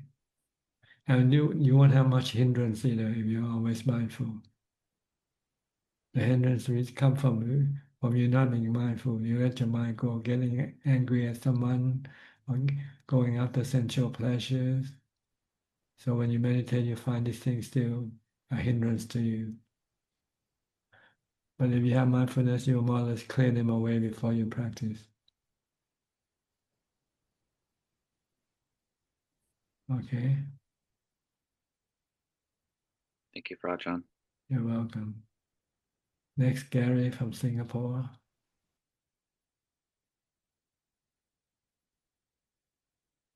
Ajahn, good evening. No questions, just happy to be listening in. Thank you. Okay, good. Marsha, you're next. A long wait for you tonight. I thought you'd been in before and moved back. It's okay. Yeah, I've struggled a lot in the last week with defilements. And, it's just a battle. Battling preferences, battling what I don't like, always trying to make it to how I want it to be. But, just being in the room today, I actually don't have anything to ask because I just put it all down. I put everything down in this wonderful Dhamma that you're sharing. It's like I have no problem right now. Yeah. It's the mind has just calmed down. So thanks very much for helping all of us. Okay, good. Your defilement come up because you lose your mindfulness. Whenever you don't have mindfulness, your defilement will come up. Whenever you have mindfulness, your defilement will disappear. This is the relationship between the defilement and mindfulness. So try to have more mindfulness, then your defilement will become less and less.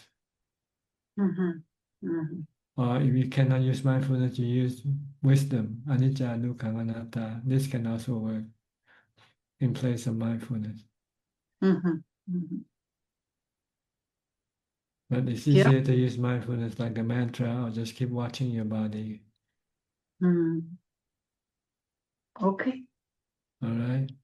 Sounds good. Very good. Thank you. Okay, Be well. Thank you. You're welcome. Next, Intan from Indonesia. Hi, Intan. Hi, Prajan. Good evening, Prajan. You have no plan to come to Thailand? Yes, actually, I plan to Thailand July, but I still with my customer. She need to surgical, so the schedule is the end of August. She will be surgical. So after that, I go to Thailand. I see. Prajan, I follow Prajan advice, but I still cannot sleep. Usually I start to chanting 11 p.m. or at between 11 p.m. Or 12 a.m. I just chanting about half hour or maximum 1 hour. After that, I sitting meditation. Usually when I wake up from my meditation is 4 or 5 a.m. The problem is I need to work. So if I wake up at 8 a.m., so can say every day I just sleep below 4 hours. After many days, I very sleepy and I can sleep a whole day. So how can I have ability to consistent just sleep 3 hours or 4 hours every day? Well, your body needs the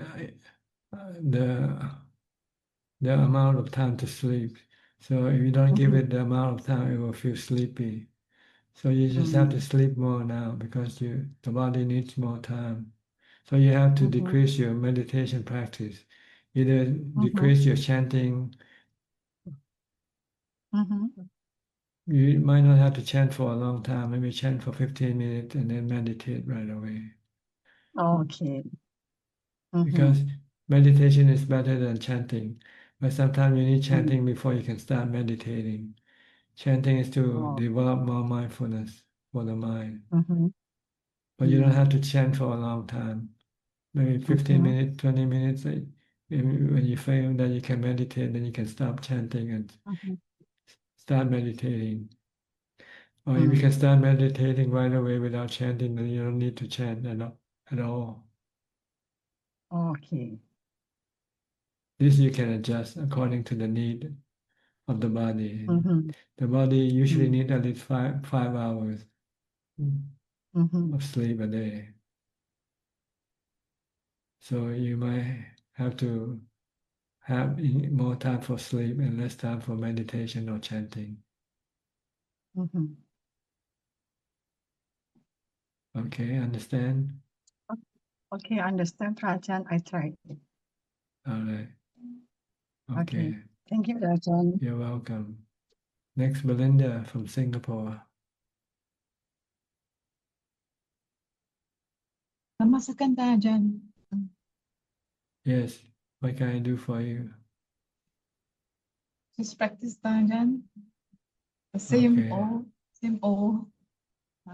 battle, delay. Sometimes no battle, just indulgence. So I'm glad to be in the room. Thank you, Ajahn. Okay, you're welcome. Is Dr. Pia available yet? Indira? Is he coming? Again, there's a patient again. Another patient. Yes, sorry. Okay. We have 2 people waiting in the room. Can you let one of them come in right now? We still have a little bit more time.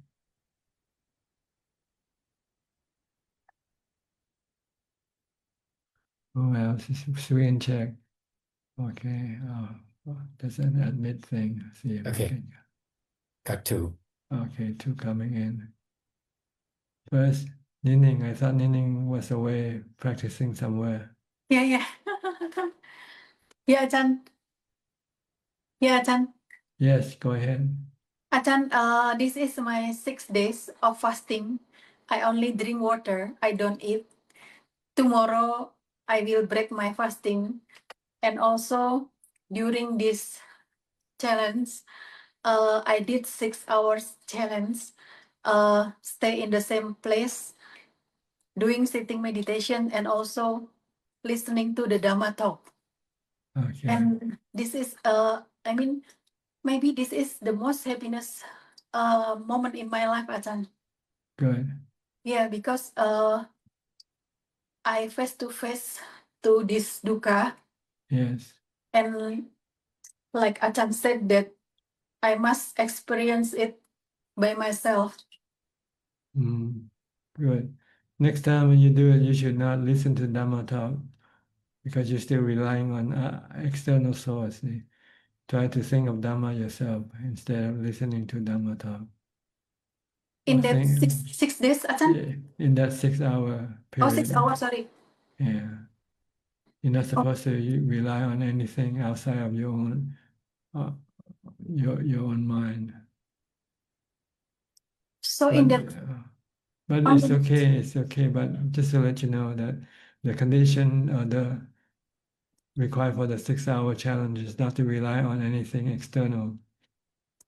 oh, because honestly, in this fasting, I know that my body become weak, Ajahn. So I see clearly that I mean the body keep changing, not strong always, but also sometimes become weak. That's why you just understand it to be anicca. The body can be changing. Yeah, and also I accept that because I decide to fast to do fasting, so it's nature, it's normal that I become weak and sometimes get stomach ache. It's anatta. Is it correct, Ajahn? Nature. That's right. Yeah, you cannot force the body to be according to your wishes all the time. And also I practice separation for the state that I like, which it's sukha vedana, because in this moment I also experience dukkha vedana. Yes. Yeah. Just use mindfulness and wisdom to deal with your dukkha vedana. Yeah, I use kamatana to calm my mind when I get stomach ache. So I just like Ajahn's advice that just leave the body alone. So Okay. yeah. Good. Thank you, Ajahn. Thank you very much for the advice. Ajahn is very genius and Buddha is very genius that when I see dukkha, it's enlightened my mind, very enlightened my mind, Ajahn. Yes. You understand the nature of dukkha. You Yeah. know it caused by your own craving, by your own desire.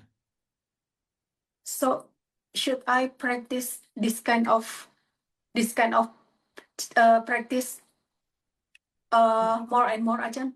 If you find it useful for you. Yeah, I see. It's very useful. If And my you find mom, it help you understand better, if you find that you can get rid of your defilement more easier and get your mind to become calm more easier, then you should continue. If it doesn't hurt your body or anything. yeah, I will continue for I mean the next when I am very comfort, so I need this practice to enhance my practice. Yes, to stimulate your practice. Yeah. Okay. Thank you, Ajahn, for the advice. Okay, you're welcome. I have 2 other people waiting. Yeah, Ajahn, I know. Okay, I'll go to Dr. PL first. He's available now. He's busy man. Come and go. The patient was in pain, so I had to do something. Now she's okay. So I just want to add a comment. I think Coxing that brought that metaphor about the oil bowl. It's not a practical exercise. It's just a metaphor Buddha used to show the degree of intensity, degree of difficulty of mindfulness. And I think he's used many metaphors like a quail and the hawk that comes in, and then the monkey who went outside his territory. And another one is as like a charioteer. Mindfulness is like a charioteer, and also gatekeeper. So there's lots of other metaphors he used for mindfulness in the sutra text. But this one particularly is showing the degree of difficulty. And I think he asked about the person with the sword. That is Chandaraga. That is even there are other metaphors in other sutras. The same person behind you to cut your neck is Chandaraga, the sensual desire. The beauty queen is there, so you cannot get distracted because of the beauty queen. The Chandaraga, the sensual desire towards the beauty queen. The people are shouting, on the side is other distractions. But the main voice is the beauty queen. So if you move, the oil will fall, head is cut off, that is a Chandaraga. That is a sensual desire pulled away. Your mindfulness is lost. So it's just a metaphor. It's not like something you have to practice. I think it's something showing the degree how difficult real mindfulness get to jhanas. That's right. That's why a lot of people don't like to do this. They don't like to meditate because they thought, almost impossible. Yes, thank you. So I thought I'd just quickly, because otherwise it's sometimes misunderstood. These are like just metaphors, but they use in the sutras. Thank you. Yes. I just want to add that. Thank you for your information. Helpful people too. All right, good. Nice talking to you. Nice talking Thank to you, you. Danajan Tiransatnai. All right, I'll go to our last participant, Sri and Czech. You have about 5 minutes. Greeting, Taja. Thank you for letting us in, Taja. Okay, what can I do for you today? Did you listen to our talk before you come in? Yes. Okay, so you know what we were talking about most of the time. Yes. I like the metaphors. I like all the Buddha's metaphors. He gives many metaphors. Yeah, to enhance your understanding of the practice of his teaching. Yeah, and Tajan extend the metaphor to a modern flavor. Sometimes you give the modern version. Yeah, like the car one, and yeah, like Pre-flight, you have no to car. pre-flight. You have to feel in the feel of the plane before you can take off. That's what mindfulness is. Feel to your automobile. If you don't fill up your automobile, you cannot start your car and keep it running, right? Yeah. Same way with meditation. If you have no mindfulness previously, you won't be able to meditate successfully. You use a lot of car one, like the another one that is also car one is you said that it's like our body is like the car, right? Like there's no. Yeah, you're the driver. You're I'm the mind of the driver. Yeah. So I saw like that one I love because I really saw that during the accident I saw the car. Is like, oh, that's my body. It's just like my body. Like, oh, it's going to destroy like that, right? It's like, oh, Yeah. it's like, oh, I remember Tan Ajahn used that metaphor. I thought, oh, it's going to be the same as this car. Like it's very like just like that. It'll just like destroy like that. Yes. Yeah. Good. And it's nobody there, right? It's just the car. Just the car, the body is just the 4 elements. Yeah. I like all the you give many different ones, but yeah. No. Also the weather one, I also like the weather one. And orange and apple. Orange. You cannot change orange into apple. Yeah. You cannot change Sui into Czech. Yeah, I can't. Sui will be Sui and Czech will be Czech. Yeah. Yeah, many different ones, but yeah, these But are you all. learn to live together, right? And you leave each other alone. But sometimes people forget. They want other people to be like them, right? You must do this, you must do that, because this is the way I do it. But, people have different ways of doing things. Yeah. And you said the defilement like to teach people instead of practicing just now. You're saying that our defilement like to teach people. Okay? Because teaching is easier than practicing. You organize trips, you can go places. If you meditate, you have to stay put and be isolated from everything. Yeah. So people don't like to meditate. People like to be, doing other things.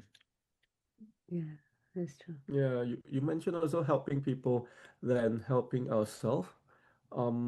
Is that a way like people trying to avoid own suffering? Yes, they don't want to heal themselves. They want to help heal other people, but they don't know how to do it. See. If you're studying medicine, you have to graduate first before you can practice medicine, right? If you haven't graduated, you cannot go become a doctor and treat other people.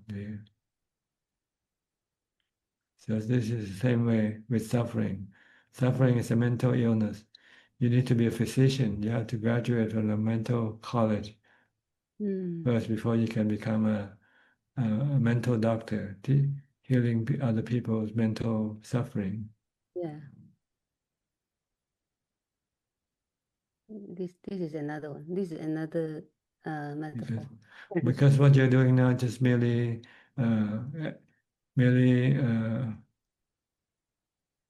putting the mental suffering away by taking people to trips, so they forget the suffering. But when they go home, the suffering come back, right? Yeah. Even with our own suffering. Okay. Yeah. So you have to you have to know how to get rid of your own suffering first before you can teach other people how to get rid of the suffering. Yeah. Yeah. Okay. Yeah. Yeah. Thank you. Thank you, Yeah. Ajahn. Thank you. Nothing else tonight? Yeah, I have allergy on my body, so I'm trying not to be affected by this. Try to accept it and live with it. Be happy Yes. with it instead of being unhappy with it. Try to change your attitude. Since you have to live with it, why should you suffer, right? You should enjoy it. It's just your attitude, that's all. You don't enjoy because you don't like it. But if you like it, then you'll enjoy it, right? Enjoy. My allergy. So the Okay, problem is whether you want to enjoy it or not. If you Yeah. want to enjoy it, you have to like it. Yeah. Yeah. If you don't like it, then you won't enjoy it. Yeah, it's true. Yes. We can. Then I suffer. Yeah, then you suffer. Yeah. Okay. Good night, Ajahn. Thank you. All right. That's about all the time we have for tonight. Thank you for your company. I hope this meeting is useful and beneficial to you and can help you advance in your Ajahn. practice. Yes, I'm sorry. We have some more questions from. I'm sorry. Okay, Kunju, go ahead. Yes, we have Grab Namaskarท่านอาจารย์ค่ะ. We have 6 questions this evening. Okay. Yes, the first question is from Pauline Soon. What is the difference in the outcome when meditating sitting on the floor and sitting on the chair? There's no difference. If you have the outcome, you have the outcome. It just matter of which one is deeper. That's all. This doesn't depend on how you sit or what you sit on. It depends on your mindfulness more. The stronger the mindfulness, the outcome will be better than the weaker mindfulness. The next question, what is the function of sitting posture for when we meditate? Well, if you have the right posture, then you will be able to sit longer. If you had not the right posture, then you might not be able to sit for a long time. The next question is from K. Suman. Pra Ajahn, after 1 month of meditation for one half hour daily, I did vomiting. Is this okay? Well, it depends on whether this is a condition that caused by your meditation or is your physical condition. So you have to find out which is which. If this is caused by your meditation, every time you meditate, this is what you get. Then I'm not sure what is the cause. But if it doesn't happen to just meditation, it happens during other time, then you might have to consult a physician to find out what's wrong with your body. The next question is from Metta Vandana. Gratitude for Ajahns wisdom. Please explain, how does one come out of samadhi when the mind is completely absorbed with the object of meditation? Some teachers say you should follow certain steps to end your meditation. Please kindly explain. You don't come out until the mind is ready to come out. You just stay put. Just be mindful until eventually your mindfulness weakens and your defilement start to push your mind. Then you come out. That's all. There's no procedure really. The next question is from Jason Morris from England. I'm asking for a friend who has been on a wheelchair since the age of 19 after a motorbike accident. He has done many good deeds in his 60 years, but asked me if I'm reborn, why wouldn't I remember I was disabled in a previous life if it is the same mind? Well, can you remember what you eat yesterday or a week before? There's so many information that you have to process, and you're not able to keep them all in your memory unless you have good memory. So different people have different level of ability to recollect. Some people can recollect past life and some people cannot. This is because of their ability to remember is not the same. And the last question is from Aun from Penang, Malaysia. My question is when Ajahn said, practice mindfulness from wake up in the morning until night when want to sleep. The four Satipatthana is practice of mindfulness by knowing mind from body action, feeling, mind, and Dhamma. Can Ajahn explain how to practice four Satipatthana with the knowing mind? No, you don't understand. Mindfulness is only with the body. When you practice mindfulness, you being mindful of the body action, the body movement. Why the other thing, this is about wisdom. And study the nature of the body, study the nature of feeling, study the nature of the mind, that they are all anicca, dukkha, anatta. See, you get confused with the practice of mindfulness with the practice of contemplation or development of wisdom. See, the Satipatthana Sutta teaches 3 levels of practices. The first level is to develop mindfulness by using the body as the object of mindfulness. And then it teaches the method of meditation to get into jhana by using the breath, sitting cross-legged and then concentrate on the breath. This is the second level of teaching, to meditate to get into jhana. Once you have jhana, when you come out jhana, then you can study the nature of the body, the feeling, and the mind. That teach the mind that they are anicca, dukkha, anatta. You cannot stop them from changing. You cannot stop them from disappearing, for instance. Like the body, you cannot stop the body from aging, sickness, and death. If you don't want to have any suffering, then you just have to accept them for what they are. If you want to change, if you don't want to get old, get sick, or die, then you will have suffering. See, this is the practice of wisdom or contemplation. So the Satipatthana Sutta teaches three level of practices. First, mindfulness. Second, meditation for jhana. Third, study the nature of the body, the feeling, and the mind, and let go of the attachment to them. That's all. That is all, Ka. Okay. Okay, now I can let you all go. Thank you for your company. I hope this meeting is useful and can help you advance in your practice. In the meantime, please stay safe, be mindful, and keep on practicing. And if all goes well, I'll see you all at the same time next week. Thank you and goodbye. Thank you, Ajahn. Thank you. Goodbye. Thank you, Thank you, Ajahn. Goodbye. Thank you. Good night, everyone. Thank you, Amy. Good night, everyone.